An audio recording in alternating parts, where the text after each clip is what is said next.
Hi, everyone. Good afternoon. This is Laurel with the Michigan Coalition Against Homelessness.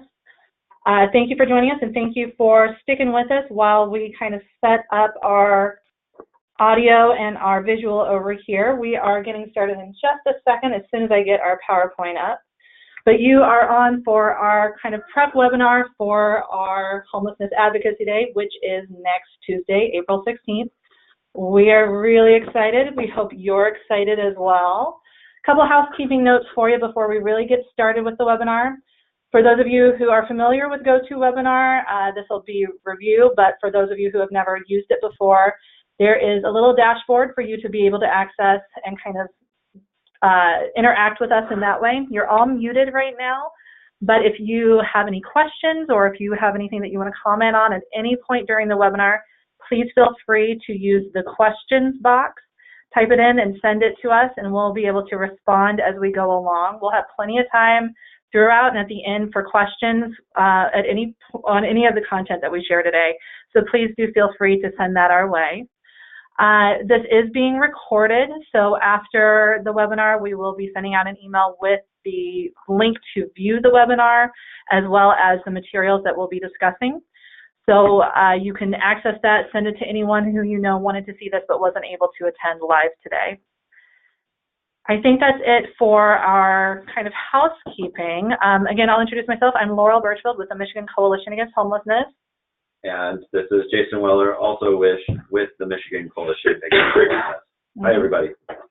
And we'll just go ahead and get started. We do have a guest speaker on today, and I want to make sure we give her plenty of time to talk and plenty of time for questions.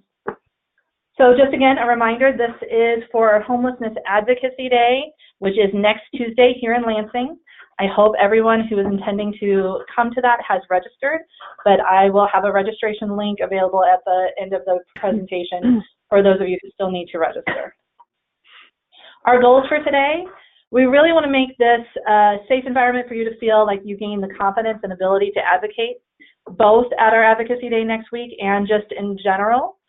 We hope that the things that you learn today you'll take into your work at the local level, state, and federal when you're talking to elected officials. We also want to increase your knowledge of our specific legislative asks and talking points for Advocacy Day. These are our policy priorities for the next 2 years. So these are things that we will be advocating on for a while, and we hope that you'll continue to engage with us on this. And then, of course, we're here to answer any questions that you have about any of the content that we present today. So briefly, the main question that we tend to get when we talk about advocacy is, what is the difference between advocacy and lobbying? So I have on your screen two different definitions. Advocacy is identifying, embracing, and promoting a cause. This is where education really falls in with how we educate and talk to our legislators and our elected officials about our issues. Lobbying, on the other hand, is more about influencing legislation. So an example would be if you contact your legislator and ask them to either vote for or against a piece of legislation. So it's that much more direct ask of asking for support or to oppose something in particular.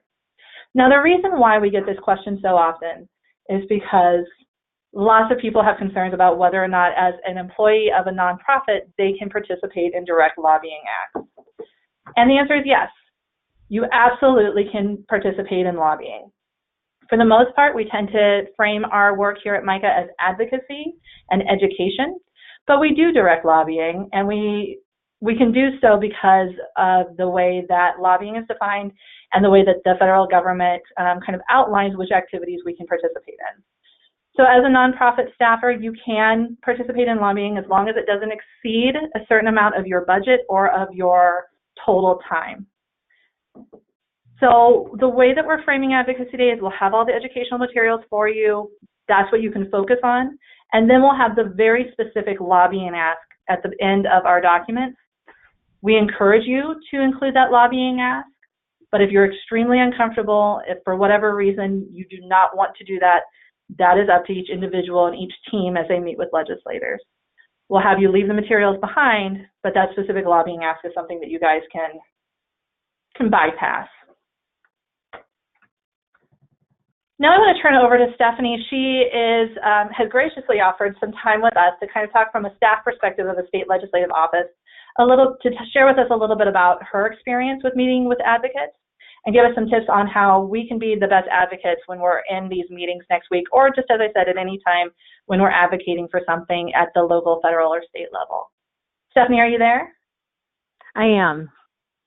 Great, I'm going to turn it over to you. Wonderful.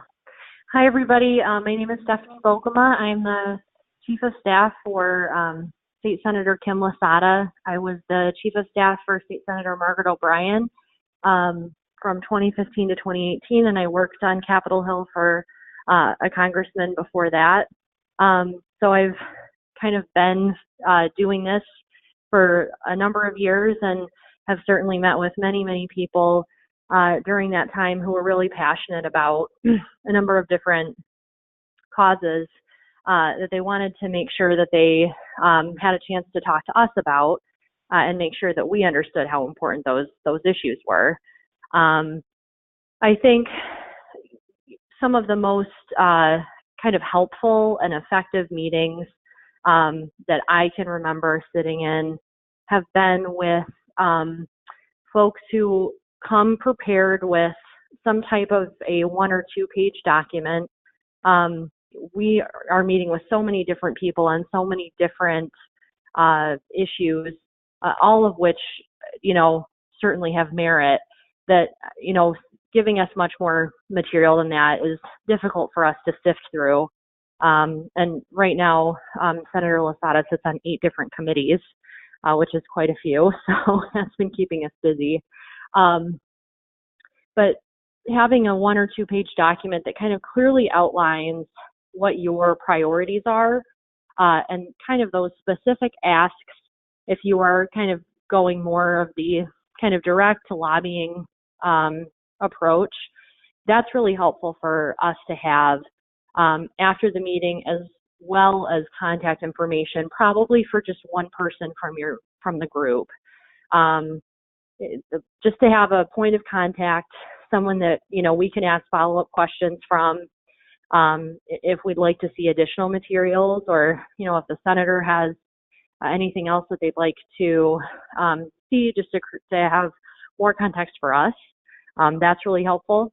And then I think, having a group, a smaller group of, maybe 4 to 8 people is usually a little bit easier for us to accommodate than really large groups, although we have definitely had groups of that size before, and you make that work. But even if you do have a little bit of a larger group, having maybe 1 or 2 people kind of designated to speak a little bit more on behalf of the whole group is helpful as well, just for the sake of kind of clarity and consistency.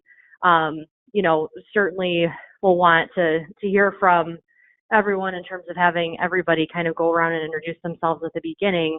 But having a couple people that are kind of the spokespeople for the group is usually helpful for us. And then I would say having some kind of a personal story or an anecdote to kind of go along with the data that you're presenting, that I think makes the issue a little bit more real to us. Of course, especially if it's something that's a budget priority or an appropriations request that you guys are looking at, I think us hearing about how that specifically impacted people's lives and made them better is something that kind of helps us cut away a little bit from just looking at hard numbers. So that's something that's always been really helpful. And I would say another thing that is really, and this isn't always possible, but that is really, I think, really beneficial for us, is having some constituents from our district in the meeting. And again, that's not always possible, but again, having that district touch, of course, there's 38 senators and 110 representatives covering all corners of the state, but the state is so diverse. I mean, Michigan is, one in the top 10 states population-wise, and there's, people living in Detroit are having very different experiences than people living in Marquette or in East Lansing or Kalamazoo or Grand Rapids. So having some people from the group, or maybe if they're not they're having us be able to connect with them later. That's also something that's been really helpful for us in the past. Again, it just kind of helps us stay focused on how we can best help our corner of the state. And Senator Lasada represents 3 counties, and so, like I said, it just helps us feel like we are even more familiar with our district. I would say, we try to allow for a half hour for meetings like this typically. And I would say in a half hour, there's definitely plenty of time to get to know the elected official a little bit, or a staff person, and then have a chance to talk about what those priorities are, and then have some time for a conclusion at the end, and to kind of have some question and answer time from the legislator to all of you, and to hear a little bit more about what the legislators' kind of position at the time is. I think that's all definitely doable within that 30-minute time frame. And I would say too, if there are staff in the room, or if you end up just meeting with staff as opposed to the legislator, I definitely wouldn't think any less of that. As someone who has been a staff person now for 8 years, staff are so integral to getting policy changes done. We're usually the ones who are working on bills, working on the budget. And of course, the legislator is also a really important part of that. But us as staff are very involved in every element of the process. And so having a staff person there is actually really helpful, because the legislators are in so many meetings that it helps to have someone there that can kind of consolidate all of that information and keep the member organized. And so that's something that is typically, I think, and it's really helpful for us to be sitting in those meetings as well, and to hear from all of you firsthand. And, if we have questions, then we can ask them as well. So I guess with that, I hope that's kind of a helpful overview of, I think, some of the components that make for a successful meeting with strong advocates. But I'm happy to answer any questions if anyone has any, or to give additional input. Thank you, Stephanie. And let me just emphasize the last point about meeting with staff. We can speak from experience working with Stephanie in particular, that having a relationship with someone who is a member of staff of a legislative office really is so powerful and so helpful. Jason, I don't know if you want to say anything briefly about our experience. Yeah, so Stephanie, I was surprised you didn't mention the passage of SB 404 last year, but yes, I mean, we worked closely with Stephanie and her colleague Nick, and we knew we had the support of the senator, their boss, but yeah, I mean, most of the email connections that we had and meetings we had, it was solely with staff, and helped move the train forward, and ultimately got the legislation passed. So thank you for that, Stephanie. Yeah, huge yeah, of course. Of course. Well, and one thing I'll say too is, don't be afraid to continue to follow up, and don't get discouraged if what you're advocating for doesn't get done right away. I think Laurel and Jason both know we were working on Senate Bill 404 for a while, and it wasn't until really the end of the year, when we were actually in the lame duck, when we were able to get the bill across the finish line. And I think that was something that was a really big priority for us, just because it definitely was the right policy. But we also had another staff person in our office who had initially started working on that bill, who had just done some outstanding work for us. And she ended up leaving us to go to graduate school at the University of Pennsylvania. But it was really important to us personally to get that bill done, because of all of the great work that Sarah had done on it. And so, even if it seems like, man, we've been working on this for 6-8 months and doesn't seem like we're making progress, don't give up hope, because there's definitely still ways to get things done when it might seem like, the clock is running out of time. And sometimes it just takes a while to get these things done. Absolutely. Thank you for that reminder. Yeah. Let's pause here. I don't think we have any questions that have come in so far. We haven't had any questions come in yet, but I know that one question we get asked fairly regularly, given that folks know that Laurel and I and the other folks here in this office interface with legislators on a regular basis. Do you have a short list of things that you ask folks not to do as they're coming in for meetings? I think you kind of covered a lot of the do's, but do you have maybe 2 or 3 don'ts that you would like to share? That's a great question. I will be honest, like I said, I've sat in probably hundreds of meetings over the last couple of years, and there haven't been very many that have been negative experiences. There was one meeting that we had a couple of years ago with a group from our district, and they were, they maybe had different positions on a number of issues than Senator O'Brien did. They brought a lot of younger people with them, kids that were probably in middle school, and some maybe even a little bit younger, which wouldn't have been an issue in and of itself. But the group did not conduct itself in a professional manner. They were actually quite rude. And not that I would think any of you would do that.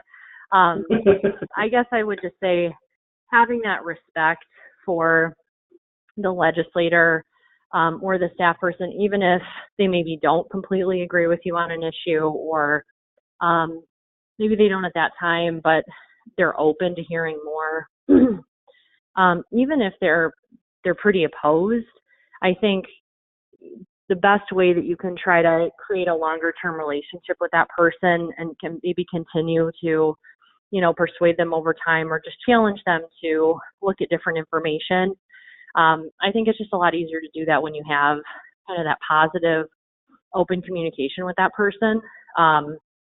And instead of kind of coming in and they actually were chanting and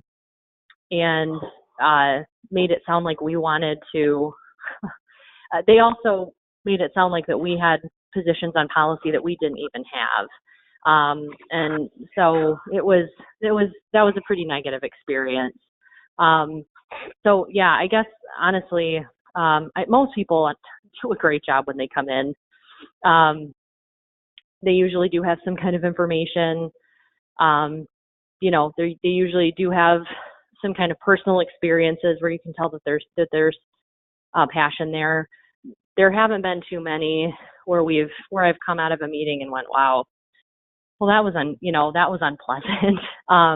But like I said, I think just having kind of that level of general respect and willingness to listen to what the legislator has to say, and then maybe saying, okay, well, have you considered this point?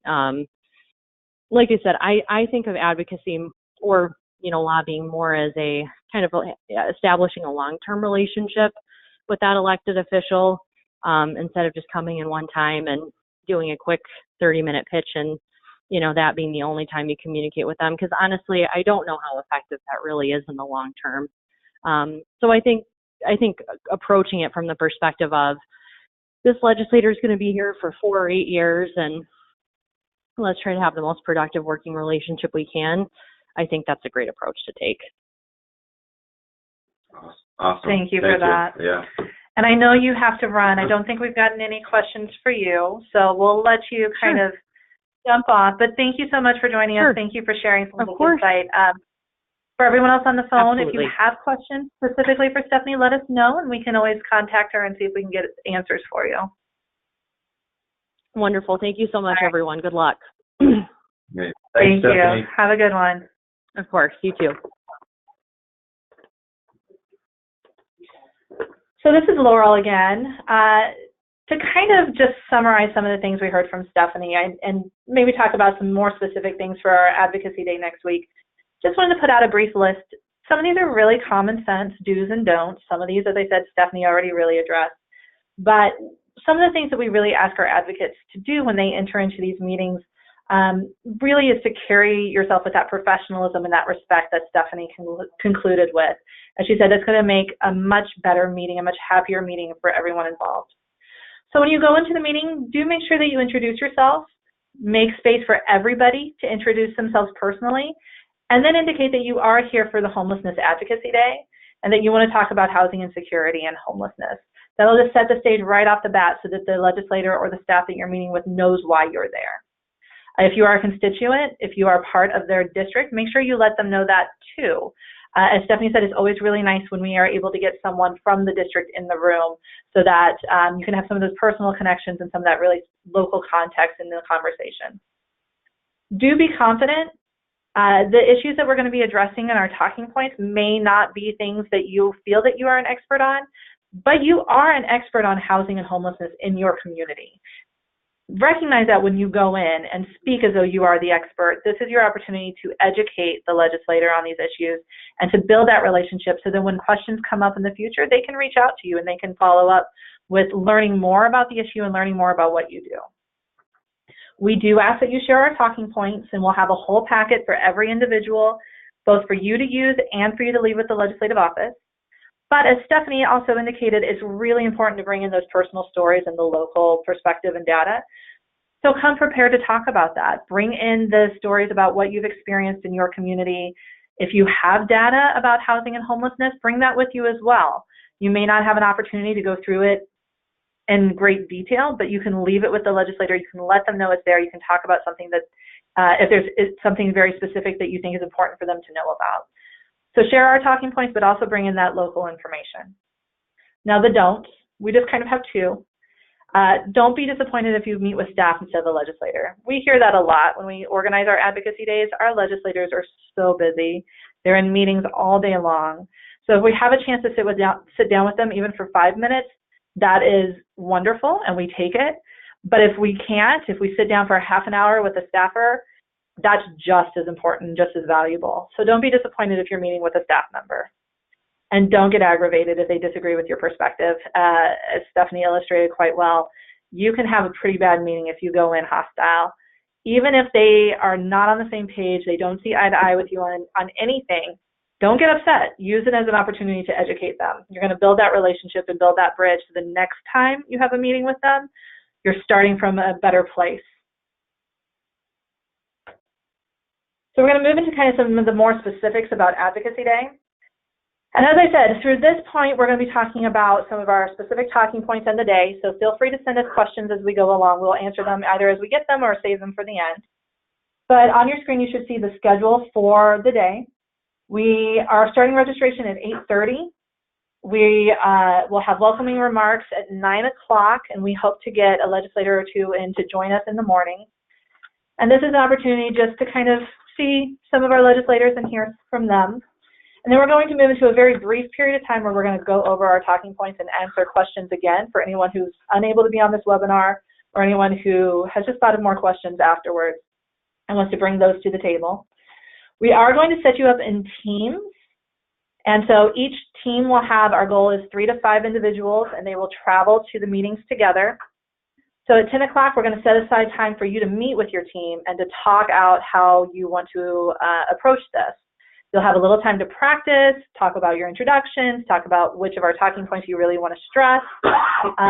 And of course, we want to get pictures of everybody, so we'll make sure we have time for that as well. At 10:30, we're going to start our House meetings. Our goal is to get every team scheduled with 2 House and 2 Senate meetings. So you will leave our base at the Chrisman building and you will walk across the street to the House office building or the Capitol if your meetings are with leadership. And you will have, as I said, a goal of 2 meetings with representatives. One of those will definitely be with your representative, and then you may meet with another representative depending on who's in your team. We'll have you come back at 12:30 for lunch, and then we will have several legislators who have confirmed to come by around lunchtime and give some remarks and greet everybody. So another chance to interact with some more legislators. And then we'll start our Senate meetings at 1:30. Again, you'll head over to the Senate building or the Capitol, depending on where your senator is located. And then we'll ask everybody to come back around 4 o'clock after your Senate meetings are over so we can debrief and conclude. We can share kind of how the day went, how everybody's feeling. During the meetings, we'll be asking you guys to take notes and fill out some forms for us. So you'll come back and hand those over to us so that we can have a sense of how your meetings went. So that's kind of the day in brief. The map that you should be seeing now will be sent out to you guys in advance, but it shows you where we'll be located. The yellow star is our base. As you can see, it's really close to all of our meetings and to parking. So we're hopeful that that makes it an easier day for you. We've identified where your House and Senate meetings will be located. And then we do have some recommended parking. There's a couple parking garages downtown. We like to use the North Capitol ramp. You do have to pay for it, and you do have to pay when you exit, cash or credit, so please be prepared for that. There is street parking as well, but that's typically a 2-hour limit, metered parking. And then we have our information. Jason and I will be your contacts for the day. These are our cell phones. Please don't sell them. Don't give them out. But do feel free to contact us during the day, especially if you're having any trouble locating any of the things that you need to get to. And as I said, all of this will be sent out in advance of next Tuesday. So let's move to the exciting stuff. Let's talk about our talking points for the day. As Stephanie said, it's really helpful to come in with one page of all of the different things that you want to address. So we'll prepare and provide this to each individual for you to leave with their offices. This is a one-page overview of all the different legislative asks that we will be talking about during the day. As you can see, we have 4 categories. Some of these have very specific bills that we are asking for support on. Some of them are a little bit more nuanced and they're more educational. But we're going to go through each one of these so that you have a sense of what the ask is and what kind of data points we'll be providing to support your ask when you're in these legislative meetings. Now, I know this is a lot of talking points. We've actually narrowed it down from previous years, but we have a lot of advocacy to do. We have a lot of things to talk about. We've narrowed it down by what? We've narrowed it down still. You make it sound like we've narrowed it down, but we've cut a lot of things away. We've still narrowed it down. So our recommendation is to, if you're able, hit on each one of these, but definitely focus on the 2 or so issues that you really want to be talking about, whether that's an issue that's important in your district, in your community, or something that you just personally feel very attached to and you'd like to see passed, and have that be the focus of your meetings. So Jason, I'll turn to you to cover our first one, which is Vital Docs. Okay, so a little bit of background here. There are 2 bills that have already been introduced on the House and are currently in the Ways and Means, and they focus on making vital documents, aka birth records in particular, more accessible and affordable for folks to access. So the 2 bills in question are HB 4152, which was introduced by Rep. Johnson, and HB 4153, which was introduced by Rep. Guerra. And for those of you that participated in Advocacy Day last year, those names might sound familiar because these bills were introduced last year, but unfortunately didn't make it anywhere. And so both the representatives have reintroduced them again this year, and they've already passed out of their first committee. So much more, I'd say it's a much more friendly environment and for the bills. And I think the way that the representatives are framing the issue in terms of accessibility, folks are definitely paying attention to it.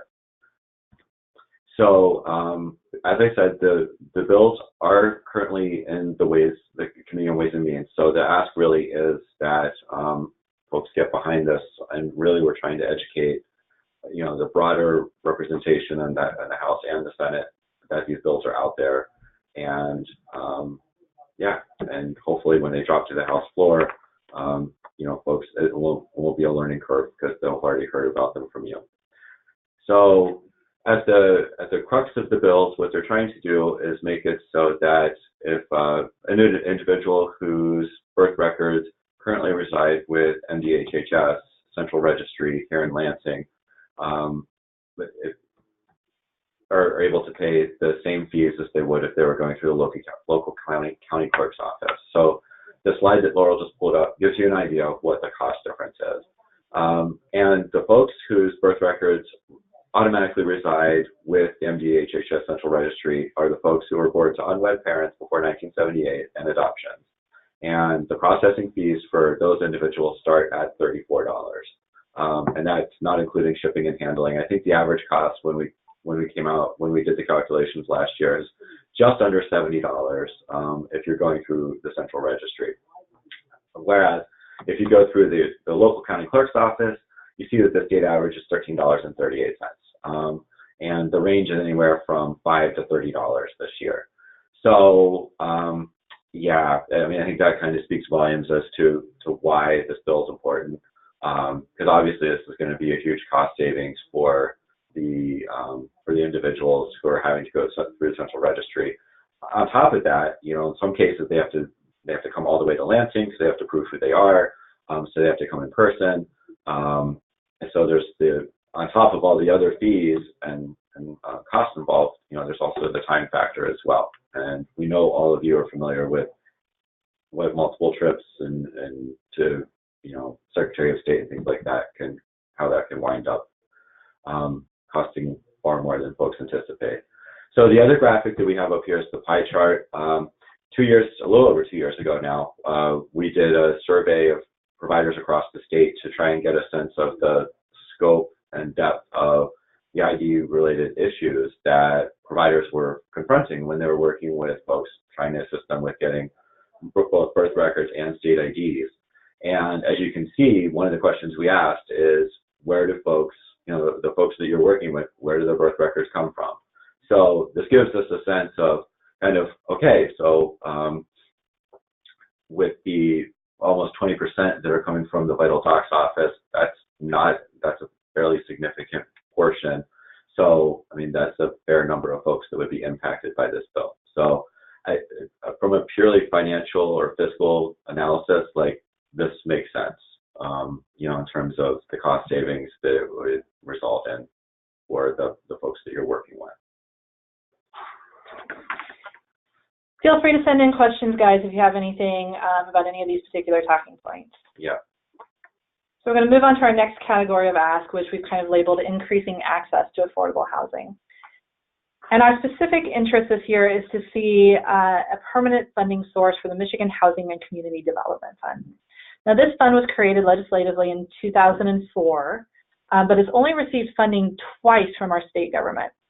There are, I believe, 47 states around the country that have a similar housing fund, and the majority of those have a permanent funding source, which means that they don't every year have to go back and ask for a new appropriations ask to receive funding to go into this fund. In Michigan, we don't have that. The intent of this fund is that we are supporting programming for affordable housing and homeless prevention programs, but without that permanent funding source going into it every year, we're not able to access it to actually do anything in our Michigan communities. So our actual legislative ask is to create a permanent funding source. You'll notice we don't say how. That's very intentional at this point. This is part of a larger collaborative effort to try and bring in a permanent funding source. And we are still working on the back end of how we can get that to happen. So for our Advocacy Day, it's just an opportunity to educate and to put out there that this is something that is a need for our state.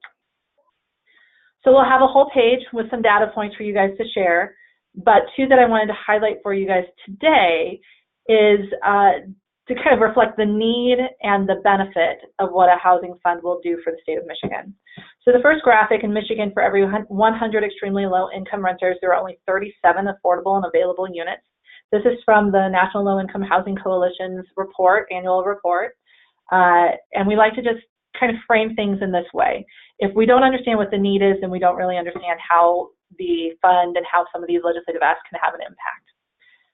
In 2008, the 1 year where there was a large fund or a large amount of funds that went into the Housing and Community Development Fund, we are able to track what programs were funded and what kind of impact that had. So we have a case study, we have a snapshot of what this fund could do.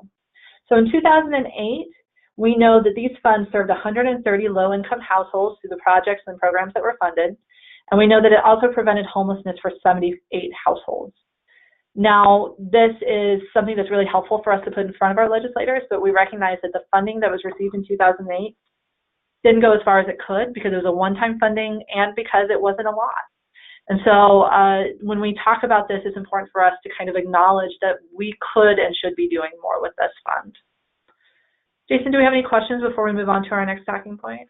We do. Kathy asked a question about, it's actually the previous. The vital docs? Yeah, the vital docs. So we go back?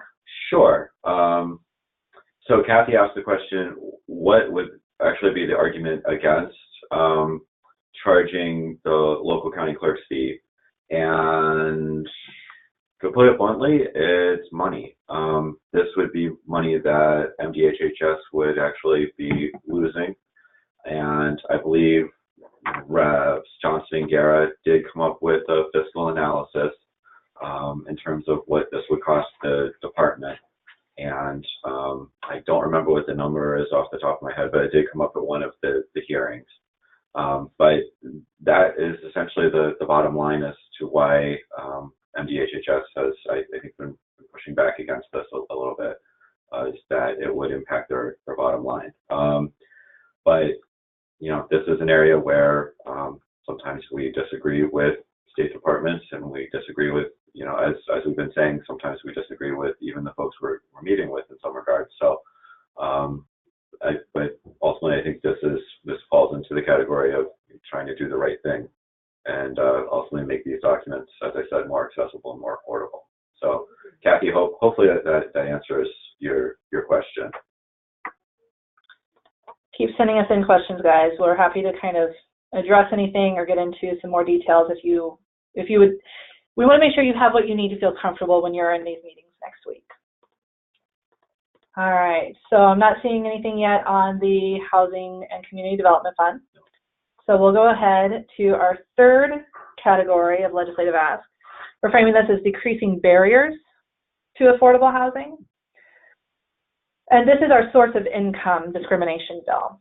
So currently, Michigan doesn't have any protections against discrimination of tenants based on their source of legal income. Under our Civil Rights Act, the Elliott-Larsen, we do have protections based on sex, age, other classifying identification issues, but source of income is not one of them.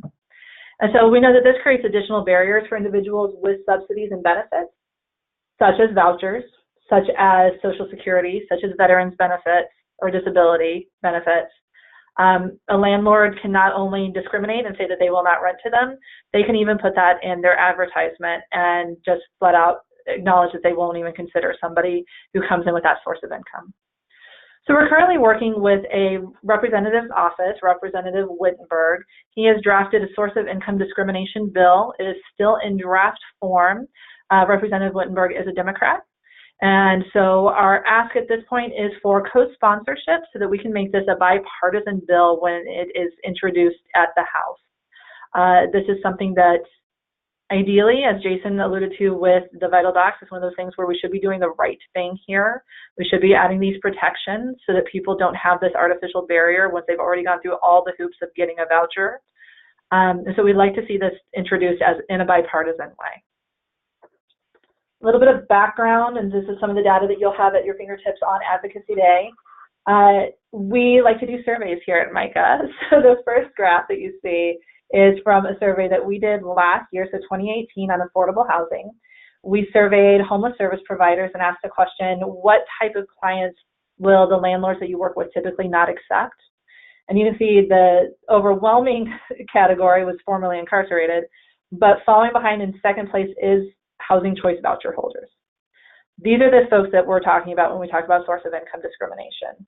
So the people who responded to this survey, almost 44% said that this is a huge barrier. Once someone has a voucher, they're still not typically accepted by a landlord. At the very bottom, we did also include voucher holders, just to indicate that veterans are also discriminated against based on their source of income here too. And we know that veterans are a topic that legislators like to talk about. So we have gotten a question, but okay.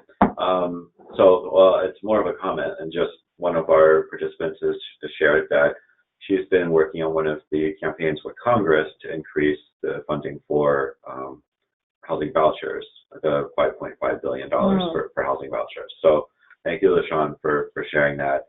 Unfortunately, because this is at the state level, as you can see from the statistics that Laurel has, we can see where folks who have, once they get the vouchers, are having some difficulties, but we don't have anything we can do in terms of the funding itself.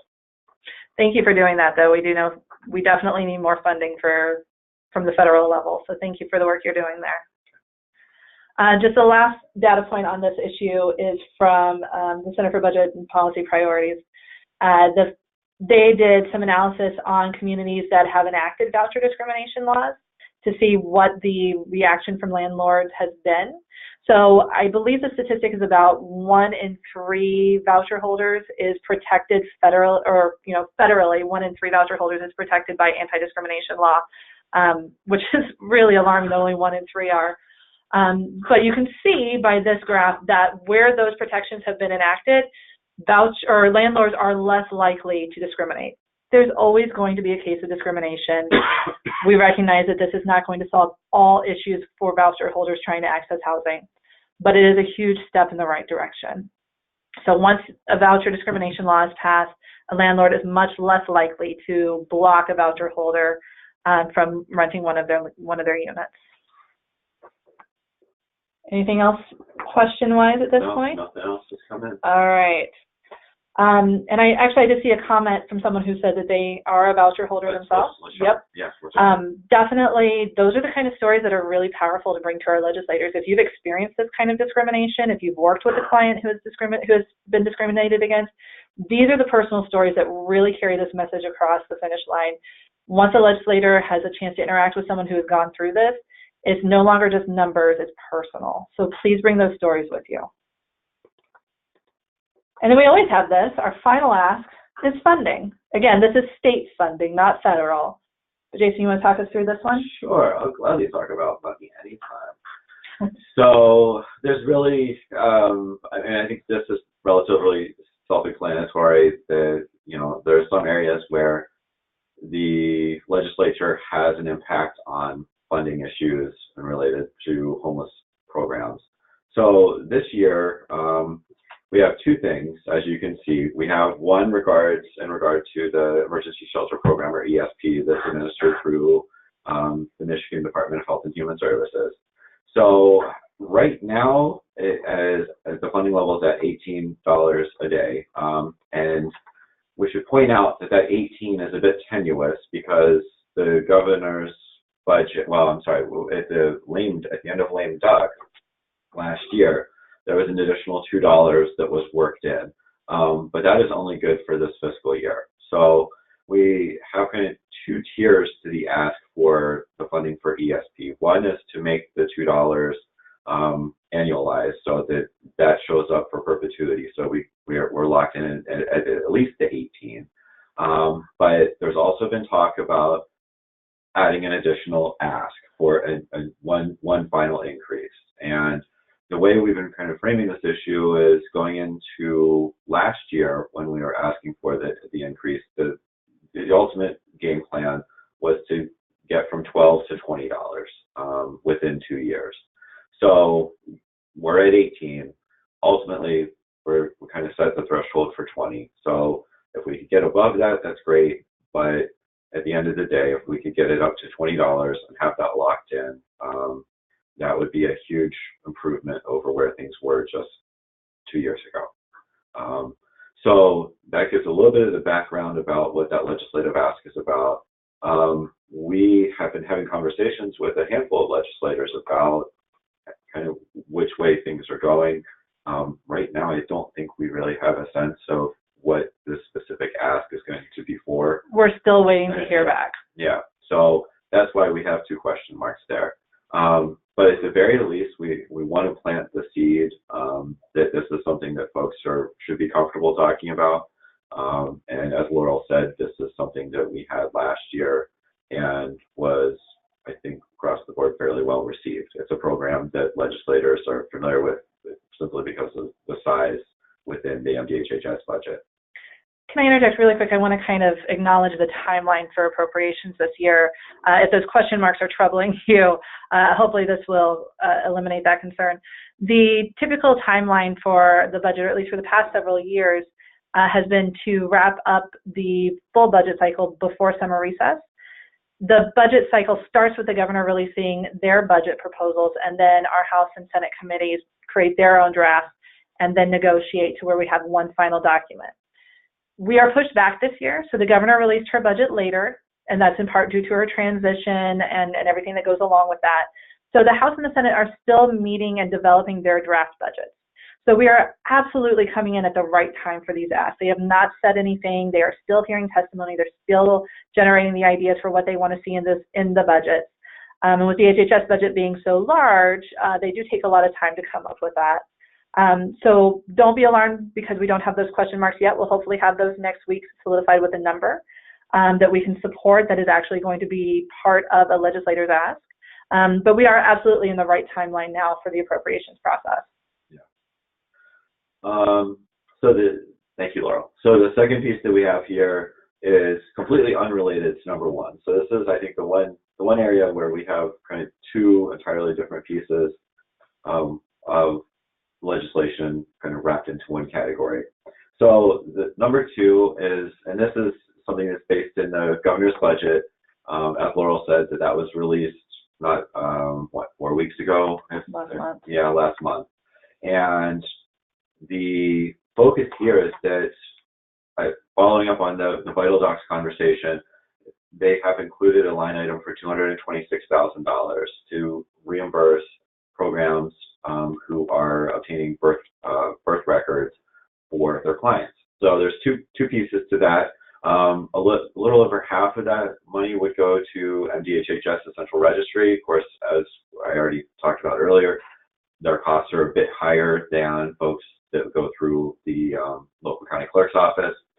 So the other part of that, or the other part of this ask, is that about $90,000 would be set aside to reimburse service providers who go through the local county clerk's office. So it kind of covers both the categories here.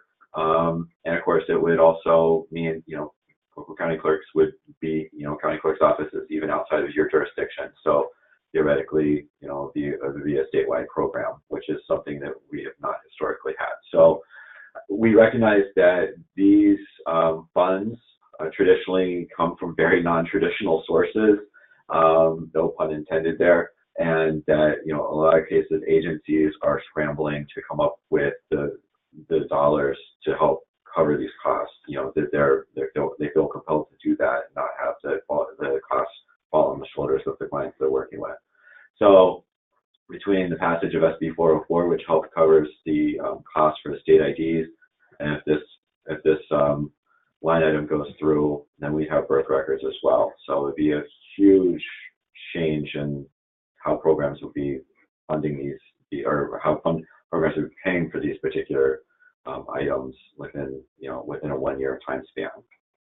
And I apologize, it looks like we're having some issues. The bottom of the screen is not showing up for you guys. So just so that you can have a clearer sense of what this last item is, the second bullet point reads, support the governor's budget proposal for $226,000 to reimburse MDHHS Central Registry and public service agencies that provide documentation of paying birth certificate fees on behalf of Category 1 homeless clients at county clerk's office. Oh, it's actually, I see it. Yeah, it's the very last line. Just the last. Okay. Yeah. So clerk's offices are the last two words that you guys are missing there. Yeah. And my apologies. When we send out the PowerPoint, it'll be a PDF and you'll be able to see the full screen.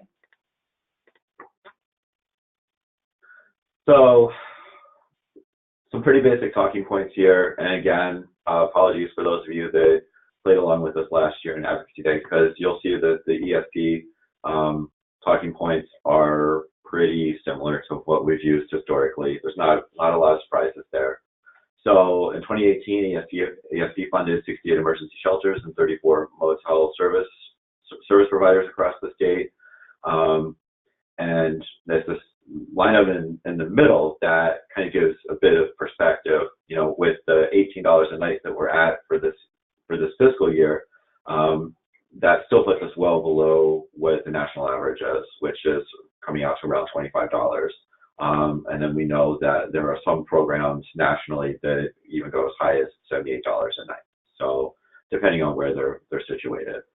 So from a fiscal or cost analysis conversation or perspective, that's a pretty good figure to have in your back pocket. And then lastly, approximately 40% of the ESP funding is TANF dollars. So it's not all general budget dollars that we're talking about here. Legislators really like to hear that. Yeah, exactly. And then the last thing is we have, a talking point about the vital documents.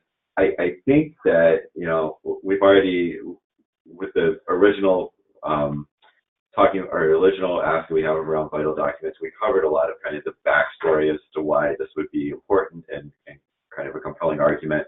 But we just point out that, or reiterate what I was saying earlier, that in a lot of cases, agencies are coming up with these dollars out of their own pockets, in very non-traditional ways. And as Laurel was saying, the appropriations process is alive and well right now. And I was at a hearing for the House appropriations yesterday, where we were talking exactly about the $226,000, and members of the House committee were actually recognizing the fact that that there is no direct funding source to help defray these costs, but yet they're essential to helping people end their homelessness. So this message is definitely getting through. So that's it for our talking points. You'll get all of these materials in advance. We'll have another opportunity next Tuesday to talk through this again. But feel free to send us your questions. We have a couple more minutes. If you have anything that you want to ask here, go ahead and send it to us. If you have questions afterwards, you can email them. I thought I had our email addresses up next. That's the next slide. But this is the link I promised you. If you have not registered yet for next week and you want to attend, we are almost at capacity. Yes. So if you get to this link and we've already closed because we've hit capacity, send me an email. This is Laurel, and I'll see if we can work something out to get you in. We do have strict space limitations this year, and that's why we've hit our capacity, why we have such a tight capacity. But we obviously don't want to turn people away if it's something that you are really passionate about doing. And that goes not only for you, but if you have like a client that you really want to bring, or if there's someone else who wants to attend and just hasn't been able to register yet. So that's the link to register. Here is our information. I've included Stephanie's as well in case you wanted to reach out with any other questions for her. As a staff member who meets with advocates, she has just a great insight to how to conduct yourself in these meetings. But feel free, if you have an advocacy registration question, direct it to me. Or if you have questions about source of income, discrimination, or the Housing and Community Development Fund, go ahead and send them my way. Jason's going to be the better contact for you on the vital docs and the funding. But we're happy to answer questions in advance and then talk through this all again next Tuesday. I think that's all that we have, unless anybody else has any other questions for us. No questions have come in. Maybe give everybody another minute or so, but we're also right at 1 o'clock. We are. Well, let me just say thank you for sticking with us. Thank you for taking on these issues and coming out to advocate for housing insecurity and homelessness services and the solutions that we can bring to Michigan to really address this issue. And thank you. I'm assuming that a lot of the folks on the phone are people who have been working on the front lines on this issue for a while. So thank you just for the work that you're doing. I'm really excited to bring you into Lansing and have you share those stories with our elected officials. We will see you next week or hear from you before then, and have a great day, guys. Oh, whoa, spoke too soon. Did we get a question? Yeah, we did.